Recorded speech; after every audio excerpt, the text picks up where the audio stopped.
Et bonjour à tous et bienvenue sur Happy Crash. Donc comme promis, je vais vous faire un petit compte rendu du bouquin que j'ai lu à l'arrache, on va dire. Mais moi je pense que j'ai retenu à peu près l'essentiel.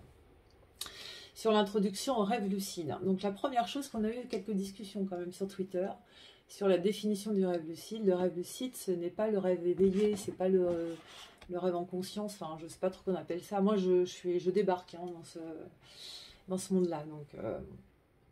Donc voilà, donc le rêve lucide, c'est en fait vous êtes dans un rêve, vous êtes dans un monde qui est créé par votre inconscient et vous prenez conscience que vous êtes dans ce monde-là. Et comme ce monde n'est pas soumis aux lois sociales et aux lois physiques, vous pouvez y faire en fait tout ce que vous voulez. Donc si je résume, vous rêvez inconsciemment et vous prenez conscience que vous êtes dans le rêve et vous pouvez agir librement dans vos rêves. Voilà, je pense que ça ne peut pas être plus clair à mon avis. Donc vous rêvez, vous ne choisissez pas vos rêves, mais une fois que vous êtes dans votre rêve, vous pouvez identifier que vous êtes dans un rêve. Et à partir de ce moment-là, vous prenez conscience d'être dans ce monde imaginaire et vous pouvez y faire tout ce que vous souhaitez. Donc on a la possibilité de, j'ai pris des notes, hein. On a la possibilité d'habiter nos rêves, on peut y faire tout ce qu'on souhaite, où on peut voler, on peut aller dans l'espace, on peut jouer du piano, être un virtuose de piano, s'entraîner à faire un sport, on peut affronter les monstres de nos cauchemars, et évidemment sans conséquences. Enfin, avec des conséquences, mais en fait des conséquences positives. Donc les rêves lucides, hein, c'est pas un truc ésotérique du tout, hein, ça a été vraiment étudié scientifiquement. Je vous mettrai quelques liens, là j'ai regardé une ou deux vidéos, bon c'est un peu, je veux dire c'est pas fun, mais le contenu de ces vidéos est juste incroyable. Donc je vais vous mettre ces liens, et donc il y a vraiment eu des études scientifiques sérieuses. Et c'est pas de la magie, c'est une vraie capacité qu'a l'être humain d'intervenir dans ses rêves et de s'en servir pour améliorer sa vie de tous les jours. Donc les rêves lucides sont utilisés pour augmenter notre conscience dans l'état d'éveil, augmenter la performance, la créativité, les expériences au sens large, résoudre des problèmes, et on l'utilise aussi pour l'auto-guérison. Donc, je ne vais pas recopier le livre, hein, je me suis fait mon propre petit résumé. Donc, on a quand même pas mal de promesses hein, sur cette pratique. Et c'est vrai que quand vous lisez et que vous voyez les possibilités, c'est hyper excitant, quoi. C'est vraiment, vraiment excitant. Donc, le livre, donc il explique ce qu'est le rêve lucide, il explique les bénéfices. Et il explique comment pratiquer le rêve lucide. Alors, c'est pas la façon dont il en accède, par contre, elle n'est pas une science exacte. Mais ils ont testé plusieurs méthodes, et il y a des méthodes qui sont a priori plutôt efficaces, mais qui demandent de l'entraînement. Donc, je ne vais pas vous expliquer la méthode, parce que bon, c'est un peu long, et puis je pense que le mieux, c'est quand même de lire le bouquin, 120 pages, hein, c'est pas fou. Et bon, moi je l'achète parce que moi je n'arrive pas à lire sur l'ordinateur ou sur l'écran, c'est pas du tout mon truc. Moi j'ai besoin du papier, mais je crois que sur l'horrible, Amazon a boycotté, mais sans doute ailleurs, en démat je crois que c'est 2 €, quelque chose comme ça, donc c'est pas non plus dingue, hein. Il n'y a qu'une seule chose en fait que je peux partager avec vous sur la méthode, parce qu'en fait j'ai commencé à essayer d'utiliser, et il y a un point quand même pour moi qui est très important. Ce qu'il dit, c'est qu'il y a plus de points communs entre nos rêves et la réalité que de différences. Alors vous, je ne sais pas, mais moi personnellement, je ne rêve pas de monde fantastique. Moi j'ai des rêves qui sont très ancré en fait dans la réalité. C'est des choses qui peuvent se passer chez moi, dans la rue, au bureau. Il y a une base, un socle en fait, hein, qui est lié à la réalité. Donc ce qu'il dit, c'est là qu'il est difficile en fait d'identifier le fait d'être dans un rêve, hein, c'est que le rêve correspond vraiment, vraiment à la réalité, à 99%, 80, je sais pas, 95, 90, etc.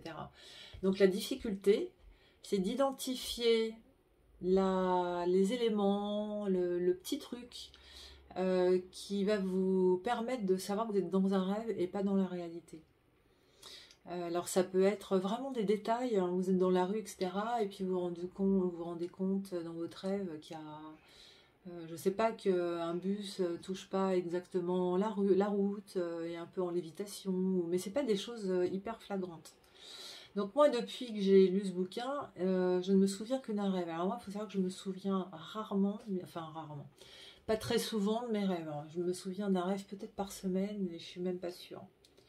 Donc il donne aussi la méthode pour s'entraîner à se souvenir de ses rêves, hein, parce qu'on fait plusieurs rêves par nuit.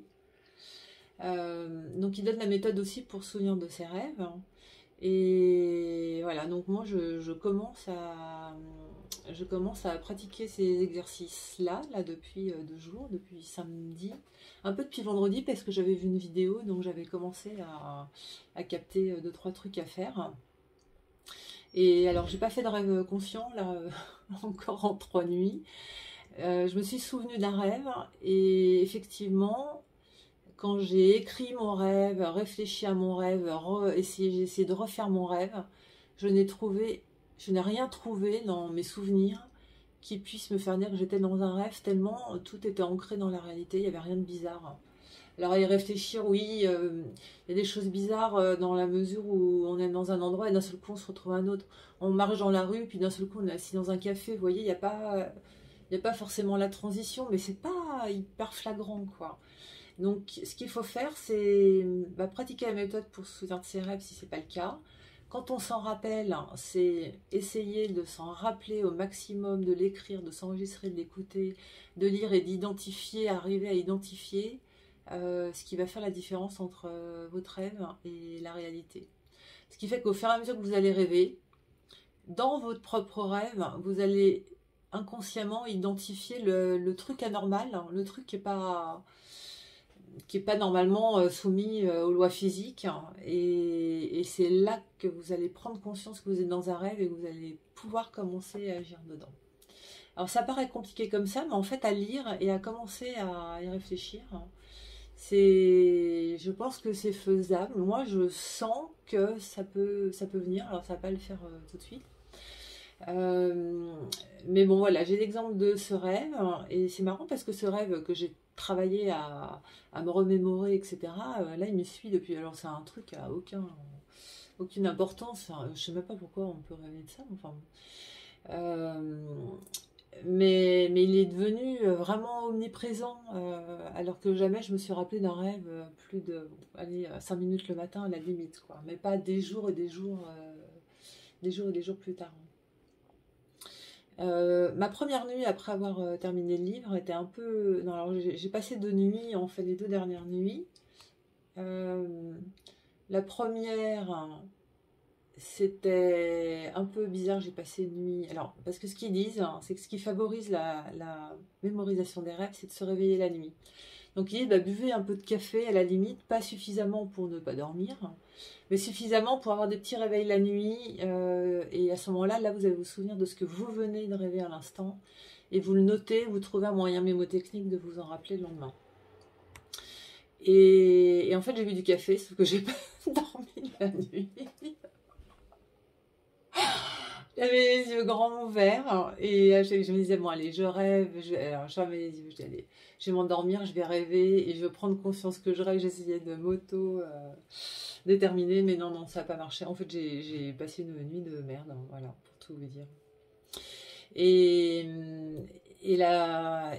après, bon, évidemment, à un moment donné, vous finissez quand même par vous endormir, mais je n'ai pas arrêté de me réveiller. Et là, je sentais que c'était pas l'effet du café, c'était l'effet de l'excitation. J'étais tellement excitée à l'idée de me dire, oh, je vais fermer les yeux et ça se trouve, je vais maîtriser mon rêve, que l'excitation m'a empêché de dormir. Non, mais bon, voilà. Et deuxième nuit, donc la nuit là qui vient de se terminer. C'est très étrange, je me souviens d'aucun rêve. Par contre, j'ai fait des micro-réveils toute la nuit et j'ai pris conscience que je venais de rêver, mais je me souvenais plus de quoi. Et il y a juste une fois où je me suis rappelé, mais sans contexte, sans image, je me suis rappelé que j'avais rêvé des rêves lucides. J'étais pas lucide dans mon rêve, mais mon rêve parlait des rêves lucides. Donc je crois que je vais commencer à devenir un peu frappadingue. Et voilà, et c'est très bizarre parce que cette prise de conscience de l'existence des rêves lucides a déjà en 3 jours emprunté, enfin mis une empreinte sur ma vie. C'est parce que d'un seul coup il y a l'ouverture d'un possible, d'un truc. Voilà. En plus, moi je suis peut-être un peu spéciale, vous me direz si vous êtes pareil. Je déteste dormir. Je déteste aller me coucher.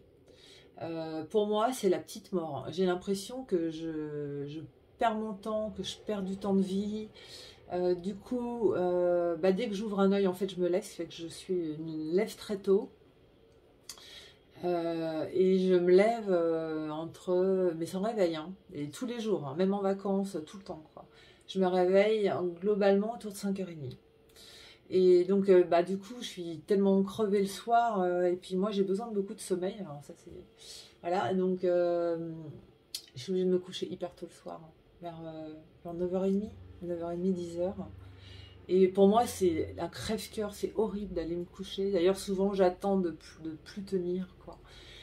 Donc, et cette perspective du rêve éveillé, c'est un truc fou, parce que pour moi, ça veut dire que je vais pouvoir continuer ma vie en dormant. Donc, non, mais c'est un truc, mais ça va me bouleverser ma vie si j'y arrive, quoi. Donc, je veux dire, je suis pas prête d'arrêter d'essayer. Parce que se coucher en se disant je vais pouvoir continuer ma journée dans mes rêves, ah non, mais c'est un. Ah ouais, c'est un. D'un seul coup, il y a un monde de possibles qui s'ouvre, hein, et honnêtement, je ne laisserai pas passer cette occasion. Je ferai tout ce que je peux pour y arriver. Le dernier petit détail, hein, et donc qui n'est pas du tout en ma faveur, c'est que les rêves lucides, donc on a à peu près, alors je sais plus ce qu'il disait, je crois que c'est 5 ou 6 cycles, hein, de sommeil paradoxal dans la nuit. Et en fait, les rêves lucides sont beaucoup plus probables, hein, sur les 2 ou 3 derniers cycles. Mince, hein, pardon. Ce qui signifie les cycles où moi, a priori, je me lève, hein. Donc il y a peut-être le cycle de 3 heures du matin, mais j'aurais pas celui de 5h30 et j'aurais pas celui de 7h, hein, puisque moi je suis debout. Après, je me dis, si je m'ennuie moins en dormant, peut-être que je me lèverai plus tard. Parce que je me lève, parce que je m'ennuie, quoi, dans mon lit. Dès que j'ai un œil ouvert, je me dis, oh, faut que je descende, faut que j'ouvre les volets, faut que je vois la vie, quoi. Voilà. Mais si je vois la vie dans mes rêves, peut-être que j'aurais plus envie de me lever. Ce qui est dangereux, quand même. Bon, on verra. Je gérerai. Chaque chose en son temps. Bon, voilà. Donc, eh bien, ce que je vous avais dit, c'est que tous les jours, je vous ferai une petite vidéo. Alors, ce sera peut-être qu'une minute pour vous dire, il ne s'est rien passé. Bon, ce ne sera pas plus de 3 minutes. C'est vraiment histoire de suivre au jour le jour, hein, l'évolution, le sentiment que ça fait, etc. Et donc, je vais vous faire une petite vidéo quotidienne. Je vais essayer, hein. C'est un peu contraignant, mais je vais essayer d'en faire une à peu près quotidienne. Pour vous montrer l'évolution, et puis on va voir, quoi. J'aime bien, ça fait vraiment expérience, mais là j'ai tout à gagner, quoi. Et ben je vous laisse, hein. Dites-moi ce que vous en pensez, et puis je vous embrasse, bonne journée, et moi je me remets plutôt au travail. Bisous.